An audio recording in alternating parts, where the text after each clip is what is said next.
Okay, I've been asked to make a recording that goes over a bit of the systems stuff that is posted in week 7. So let me share my screen and make sure you guys are seeing what I'm seeing here. Right here. All right. So it's at the beginning of week 7. I realize we're at the end of week 7, but this is just brought to my attention. I just feel like there's another way to explain it, so I'm going to do that. So first of all, it was mistitled. It says it was called solving 3 variable systems, equations with 3 variables, but that's not what the case is. This is actually starting with 2 variable systems, a little simpler case, and then we will only need to create 2 equations for that system to be able to solve and find the values for 2 unknowns. Later, when we do 3 unknowns, then we'll need 3 variables and we have to come up with 3 equations. But right now we're starting a little more simply with just 2. And most of you should have had systems in your high school algebra classes, but this is just a faster way to solve them using matrices and just kind of giving us some organized way to set up a few different basic types of systems that we'll see a lot.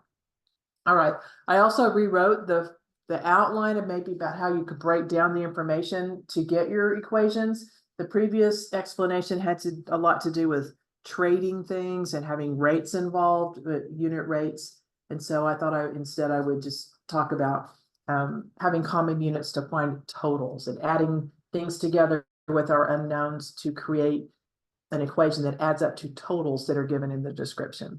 So this first question really wasn't asked about.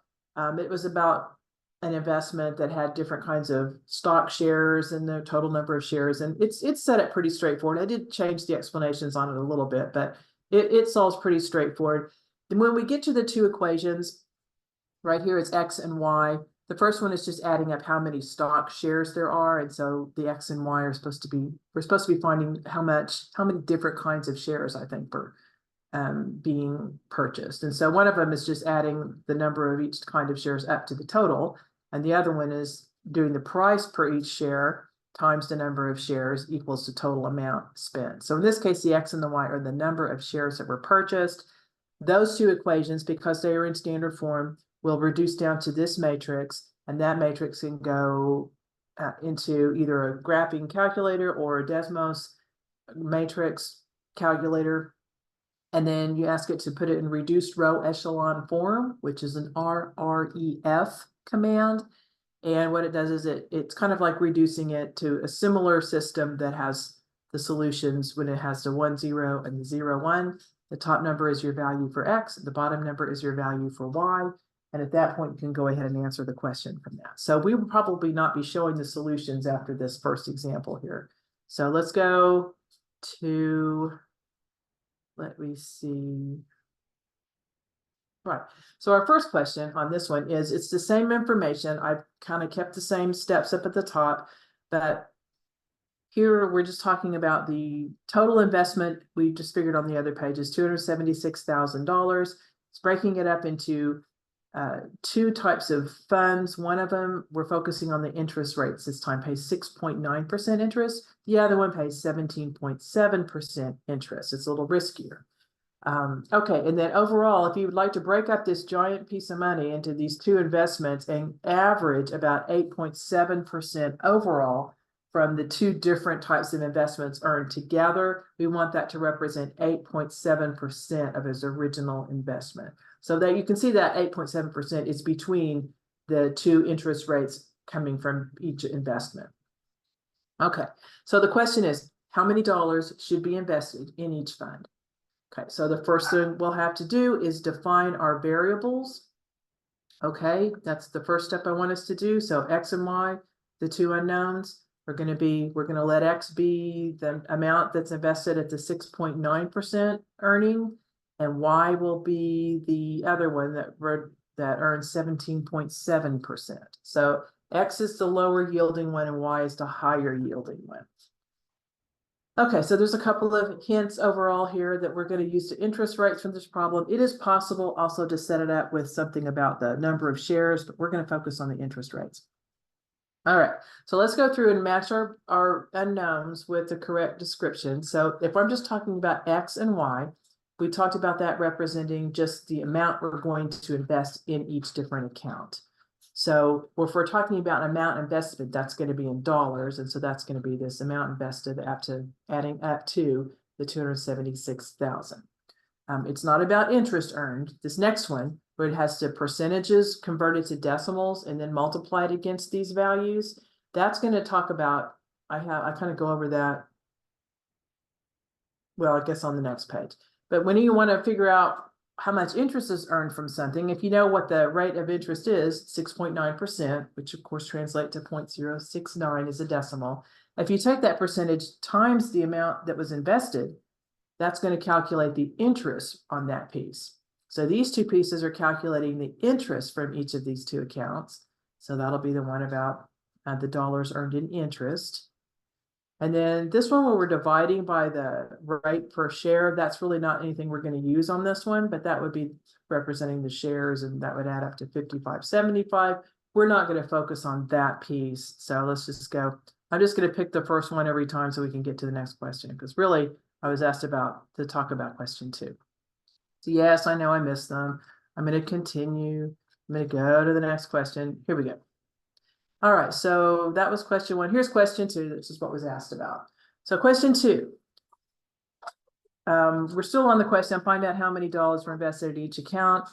And my dog is not being quiet for me. All right, so let's see. Here's where I'm explaining about why we're calculating interest. You do the interest rate times X and the other interest rate times Y, and that will get you your two pieces of interest. Okay, so our two equations, the first one is going to be a pretty straightforward one because the X and the Y are just how that 276,000 is going to be broken up. So one of our equations will just be the X plus Y equals the total 276,000. So one of the equations in this one has nothing to do with the interest being earned. It's just how are we breaking up that initial investment? And that's what was asked in the question, find how much is invested in each of the accounts. So we can see by kind of looking underneath it that the X investment is invested at 6.9% and the Y investment is multiplied by 17.7% to calculate the interest. So one of our equations is just on total investment. So it'll just be X plus Y equals the total number. The second equation is based on how do we calculate the total interest. And for each one of them, we're taking an interest rate times the amount that was invested at that rate. So that's the 0.69x plus 0.177y. Those are the two pieces of interest. And it's going to equal the total interest.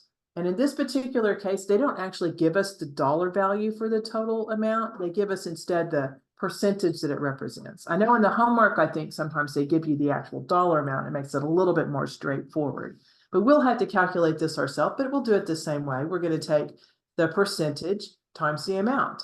Well, the total percentage overall is supposed to be 8.7% figured on the total amount. So if we'll just take those two, 8.7% of the 276,000, that will compute the total interest that we want to generate from these two investments. And that number will go here. I've done it before. It's 24,000 something. I don't remember what it is, but that's the number that would go here.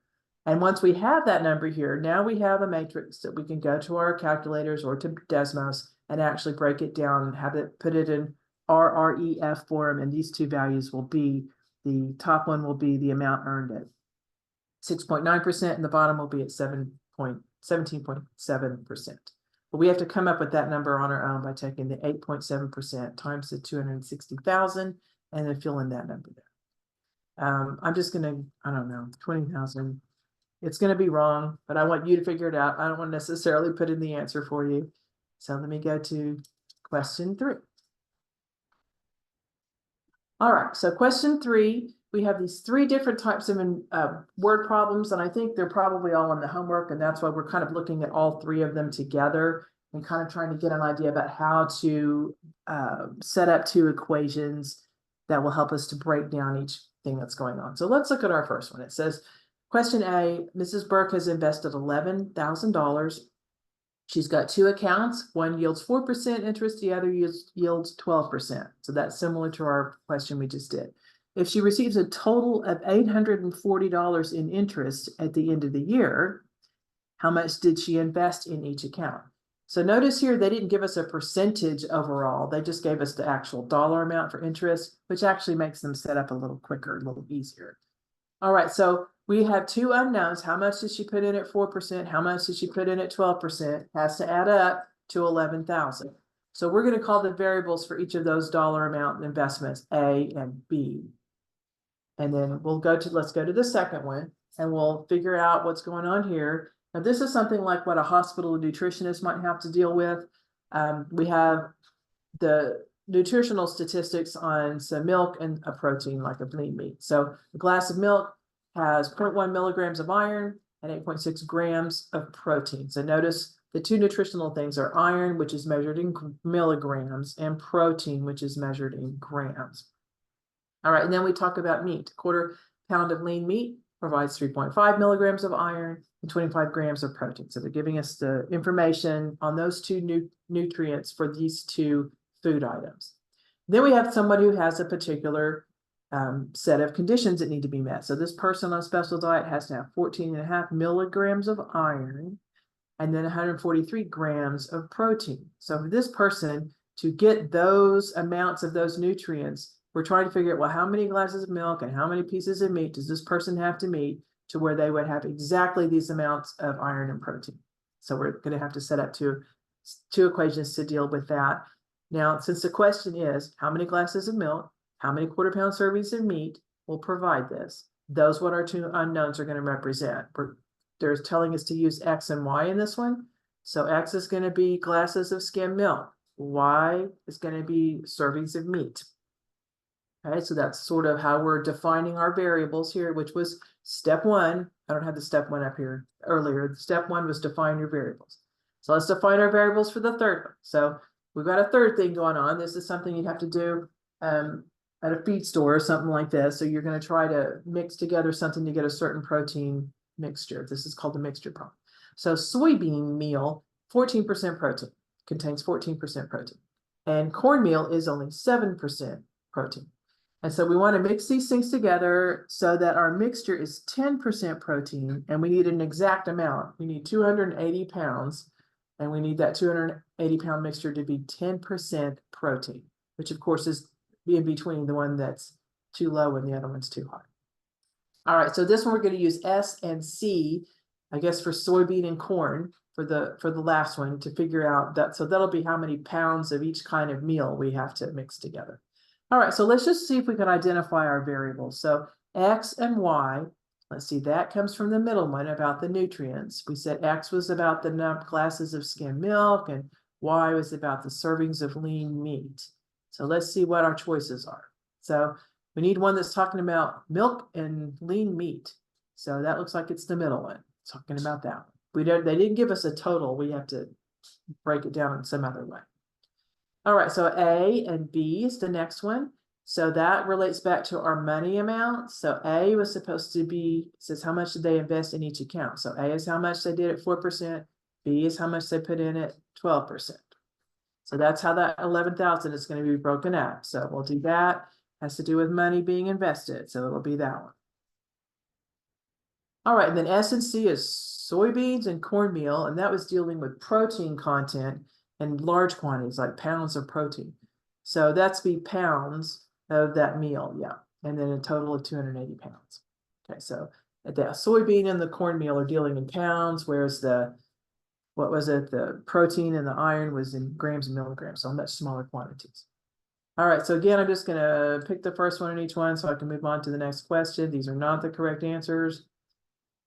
Well, one of them probably be wrong, but the other ones be wrong. I'm just going to continue to get on to question 4, because that was the last one that was asked about.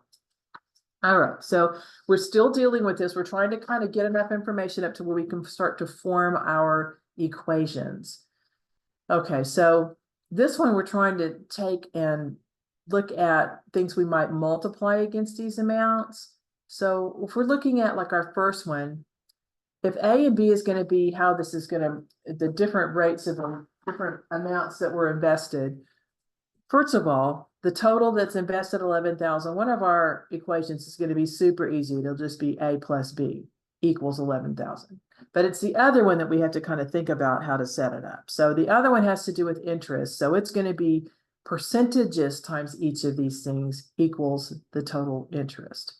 So when we're talking about A and B, we're going to multiply by 0.04 and 0.12. So 0.04A and 0.12B is going to give us a total of $840 in interest. So let's look for one that says 0.04A and 0.12B.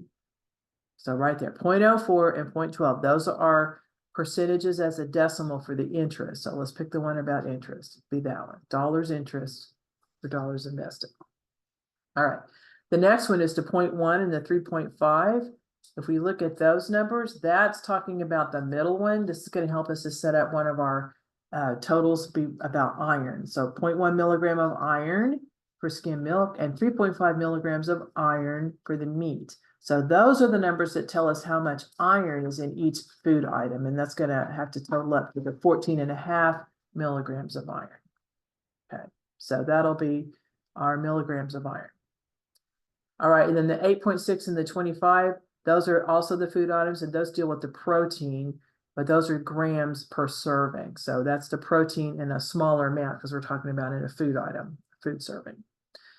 Okay, and then the last one, we have 3 decimals going on here, and that's going to be dealing with our soybean and cornmeal mixture, because at some point we're going to have to figure out how many pounds of protein are involved altogether. So the S and the C is how much of each type of meal we're going to have to pour together in pounds to get this 280-pound mixture. So one of our equations, again, it will just be really simple. It'll be S plus C equals 280. So one of them is always just a really easy one.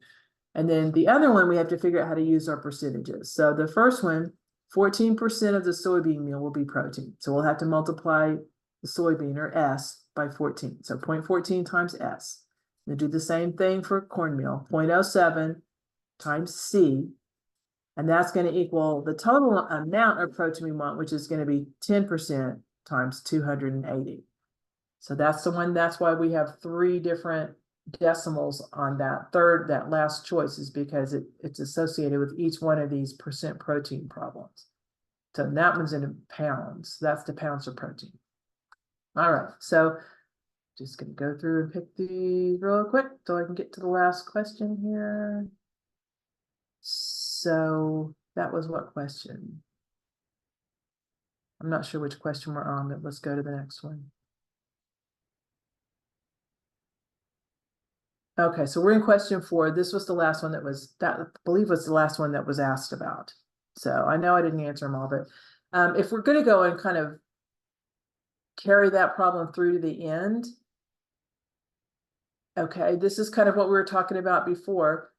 On the first one with the investments, one of the formulas is just, or equations is just adding up A plus B equals 11,000. But the other one is about the percentage times A plus the percentage times B is going to equal 840. So now we're just going to go ahead and actually pick those totals. So for each of these, this is like these are the 2 equations for the middle problem, but the one with A and B and the one with S and C, it's one of the 2 equations you'll have to be dealing with. And so we have to figure out what the total is.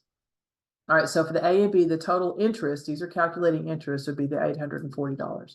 Now for the next one, the 0.1x and the 3.5y, that was from our middle one that was talking about how much iron is going to be created from this meal. And so we have to look for the total iron, 14.5. So those are my pieces, you know, how the iron is broken up into 2 pieces, and that's where our 14.5 is going to come from. And then the second part, 8.6 and 25, those are the grams of protein that have to add up to whatever the nutrition requirement is, 143. So those will add up to 143. And then the last one is about the soybeans and the cornmeal, and that has to add up to that 10% of the 280-pound mixture. So that'll be that one right there. So that's how we'll get the second equation on the soybean and cornmeal one. All right, so that's pretty much how those will break down. I don't know if we're going to go to another one or not, blah, blah, blah, that we just did that. I guess if I don't submit them, it's not going to go on. But that kind of at least helps you to set it up a little bit more straightforward, I feel, than maybe what was the original description. If you need more help, let me know, but that at least gets us through the middle part of that assignment. So I'm going to go ahead and stop this now. so that I can get this posted. All right.